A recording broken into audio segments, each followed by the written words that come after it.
کہ وہ کس طرح چھایا ہوا ہے، کس طرح سسٹم کو دھمک کی طرح چاٹ رہا ہے۔ دوسرا جو میں سمجھتا ہوں کہ ہمارے ہاں میڈیا جو ہے وہ آؤٹ آف کنٹرول اس کانٹیکس میں ہے کہ یہاں مثبت جو پوسچر ہے نا وہ نہیں آتا، اور یہاں جھوٹ بہت بکتا ہے۔ تیسری جو میں سمجھتا ہوں چیز کہ ہمیں وہ جو اسٹیٹسمین کی جو آپ نے قومیت کی بات کی ہے نا، اس کا فقدان ہے۔ میں تینوں سوال آپ کی طرف یہ بتائے میں نے اس لیے ہیں، آپ کیا سمجھتے ہیں کہ پاکستان کو وہاں تک پہنچنے کے لیے یا ان تین چیزوں کے لڑنے کے لیے عمران خان کو کامیاب ہو جائیں گے، یا آپ دیکھ رہے ہیں کہ یہ حالات ایسے ہی چلتے رہنے ہیں یہاں؟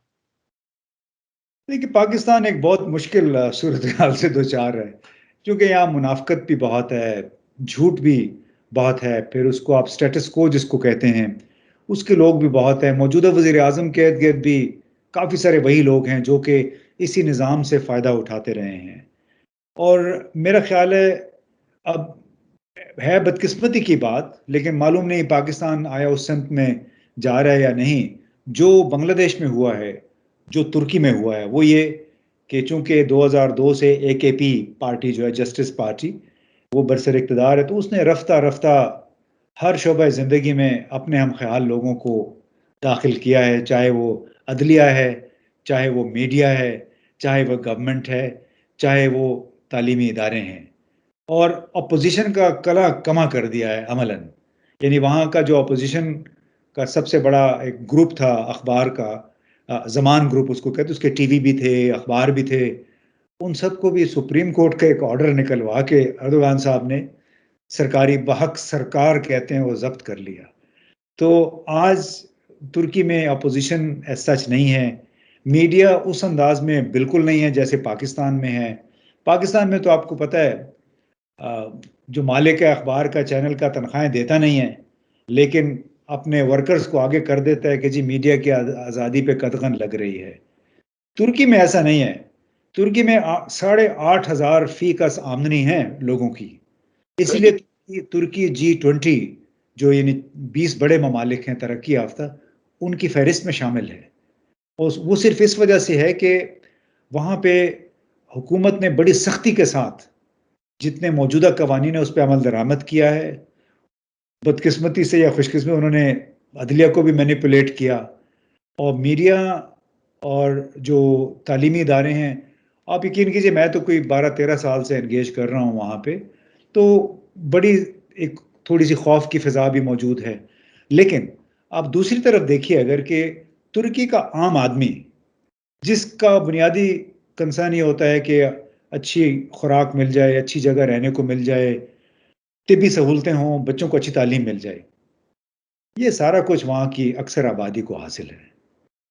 اس کے برعکس یہاں پہ دیکھیں آپ، تو جو 15-15 لاکھ جن ججوں کی تنخواہیں ہیں، ان کو 70 انچ کی ٹی وی اسکرین بھی سرکاری خرچے سے لے کے دی جا رہی ہے، گاڑیاں بھی وہ سرکاری خرچے پہ چلا رہے ہیں۔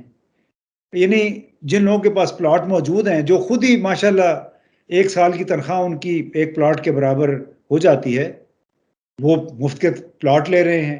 یہ کام میرا خیال ہے ترکی میں نہیں ہے۔ وہاں پہ بڑی بیمانی ہوتی تھی 2000 تقریباً 1998-99 تک، وہ بڑا کافی خلفشار کا شکار معاشرہ تھا، لیکن جب سے یہ پارٹی آئی انہوں نے اتنی سختی کی ہے، اس کو آپ ڈکٹیٹرشپ کہہ لیں، اس کو آپ گڈ گورننس کہہ لیں، لیکن اس کے تحت ہوا یہ ہے کہ وہ ملک G20 میں شامل ہوا ہے، اس کی سالانہ جو فی کس آمدنی ہے $8,500 پہ پہنچی ہے، اور آپ لیرہ کی قدر کھونے کے باوجود آپ مارکیٹس میں چلے جائیں، آپ ریسٹورنٹس میں چلے جائیں، جہاں مرضی جائیں، آپ کو جو ہوتی ہے نا، آپ کو ایفلوئنس جس کو کہتے ہیں، خوشحالی، وہ آپ کو اکنامک ایکٹیویٹی میں خود گیا ہوں، تو میں نے خود میں 2019 میں گیا ہوں، تو میں نے تو بہت حالات وہاں مختلف دیکھے، اور میں جو پوزیشن دیکھی وہاں پر لوگوں کا رہن سہن، رکھ رکھاؤ اور ایکٹیویٹی میں نے دیکھی، اور وہ اس طرح کی جو ہمارے ہاں جو ہے نا ایک دوسرے کی لیگ پولنگ، ٹانگیں کھینچنا،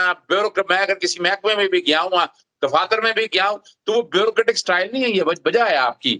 میں ذرا آگے چلنے سے قبل جو کہ میں چاہوں گا ذرا آپ فوکس کر لیں پاکستانی نظام کی طرف، ترکی کو ذرا یہاں لگائیں، کیا پاکستان وہاں تک جو 3 چیزیں میں نے آپ کے سامنے رکھی، بیوروکریٹک میں نے بیہیویئر رکھا سامنے، میڈیا کا آپ نے کلیئر کر دیا، تو یہ پاکستان میں ہم جو تین جو چیزیں ہیں نا، جو اور دوسرا جو قومیت سوچ، یہ کیسے آ سکے گی؟ کیا کہیں گے اس بارے میں؟ دیکھیں اظہر بھائی، ایک تو ایشو یہ ہے کہ ترکی میں جو نظام ہے نا، وہاں سے فوج کو نکال دیا گیا ہے. صحیح. آپ کو معلوم ہے ایک بغاوت کی کوشش بھی ہوئی تھی 2015-16 میں، اس کو بھی کچل دیا گیا، اور رفتہ رفتہ جتنے فوجی ادارے تھے ان کو بھی ماتحت کر دیا گیا سویلین اداروں کے. اس طرح جو انٹیلیجنس ادارے تھے وہ بھی اس وقت سویلین صدر اور پرائم منسٹر کے تابع ہیں. تو انہوں نے یہ کیا کہ ایک جماعت ہے، اس نے کنٹرول حاصل کیا تمام معاملات کا. کچھ اپنے ساتھ اتحادی بھی آف کورس ملائے ہوئے ہیں ہم خیال. تو بالکل اس طرح کا ایک نظام چل رہا ہے جس طرح کے سامنے کمیونسٹ پارٹی آف چائنا ہے، کہ ان کی بالکل ایک یکسوئی کے ساتھ ایک پالیسی مستقل مزاجی کے ساتھ پرسو کر رہے ہیں. اور جہاں پہ بات آتی ہے ترکی کے قومی مفاد کی، وہاں پہ وہ پرواہ نہیں کرتے کہ امریکہ ہے ہمارے سامنے یا روس ہے. اور ایک اور بڑی بات، ہمارے جو حکمران جس وقت جو ہمارا وزیر اعظم کر رہے، جیسے ایبسولوٹلی ناٹ بڑا مشہور ہوا تھا کہ انہوں نے کہا کہ اڈے نہیں دینے، ایبسولوٹلی ناٹ. تو اس طرح کی بات کہنے والے ترک لیڈر ہیں اس وقت. ہمارے بھی لیڈر اگر اس طرح کی بات کہنا شروع کر دیں تو میں نہیں سمجھتا کہ اگلے 5-6-7 سال میں بھلے جو بھی وزیر اعظم، اگلا وزیر اعظم جو بھی ہو، لیکن آپ اس طرح کے کام کریں کہ لوگ آپ کو یاد کریں. آپ نے کل سنا بورس جانسن نے اقوام متحدہ میں تقریر کرتے ہوئے کہا، اور کتنی بطور پاکستانی سب کو خوشی ہونی چاہیے، ہمارے لیے فخر کی بات ہے. اس نے کہا کہ اگر آپ ماحولیاتی تبدیلیوں کی بات کر رہے ہیں اور آپ کوئی سبق سیکھنا چاہتے ہیں تو پھر آپ عمران خان، پہلے اس نے عمران خان کہا کہ Imran Khan the prime minister of Pakistan, بلکہ یہ بھی نہیں کہا، اس نے کہا عمران خان آف پاکستان. یعنی اتنے چونکہ مشہور ہیں تو انہوں نے کہا کہ آپ ان سے سیکھیں کہ انہوں نے 10 ارب درخت لگانے کا کیا ہے. تو چاہے کوئی بھی وزیر اعظم ہو، صدر ہو، اگر وہ یکسوئی کے ساتھ اپنی جیبیں بھرنا چھوڑ دیں یہ لوگ. مسئلہ یہ ہے کہ جو بھی آتا ہے وہ اپنی جیبیں بھرنا شروع کر دیتا ہے، یا پھر اپنے ارد گرد کے جو لوگ ہیں ان کو مزید فراوانی دیکھنا چاہتا ہے، ان کی خوشحالی دیکھنا چاہتے ہیں، بجائے اس کے کہ ان غریب لوگوں کا سوچیں جو ان کے لیے وہیکل کا کام دیتے ہیں ووٹر کے طور پہ.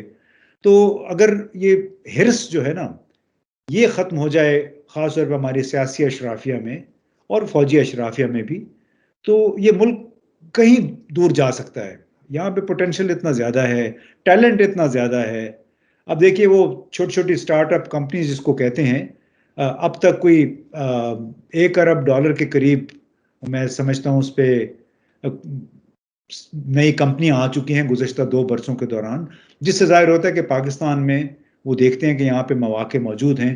صرف یہ کہ ہماری جو بیوروکریٹک نظام ہے 19ویں صدی والا، اس کو ہمیں 21ویں صدی میں لانا ہے. اور زیادہ سے زیادہ کام ہمارے میرے خیال بہتر اس وقت ہوں گے ہم ڈیجیٹائز کریں. ترکی میں بھی ڈیجیٹائز ہوا ہوا ہے، ہر چیز آن لائن اویلیبل ہے، ٹینڈرز بھی ہیں، ٹینڈر کھلتے بھی آن لائن ہیں، فیصلہ بھی اس کا آن لائن ہوتا ہے. گلف کے تمام، قطر میں اور متحدہ عرب امارات میں، کوئی ملک کا نام لے لیں، زیادہ تر کام آن لائن ہوتا ہے. اسی کی وجہ سے ٹرانسپیرنسی رہتی ہے، کرپشن منیمائز ہوتی ہے، اور وہ جو اس کا پھل ہے وہ پھر عام لوگوں کو ملتا ہے. تو میرا خیال ہے، کیا خیال ہے آپ کا، اگر آج کی گفتگو ہم یہیں تک کر لیں، ہماری گفتگو ڈائلیوٹ نہ ہو جائے؟ نہیں، آپ نے بجا فرمایا آپ نے، اور آپ نے سمرائز بہتر کر دیا. آپ کو میں یہی چاہ رہا تھا کہ ہم بیسیکلی چاہ رہے ہیں کہ ریفارمیشن کیسے ہو، بہتری کیسے آئے. ہماری کسی سیاسی جماعت یا اس سے گلا نہیں، لیکن ایک بات ہم سمجھ چکے ہیں کہ پرانی سیاسی جماعتوں نے جو اس ملک کا حال کیا وہ ہم سب کے سامنے موجود ہے. دوبارہ ہم انشاءاللہ امتیاز گل صاحب کو دوبارہ تکلیف دیں گے. اجازت دیجیے گا. السلام علیکم، اللہ حافظ. پاکستان زندہ باد.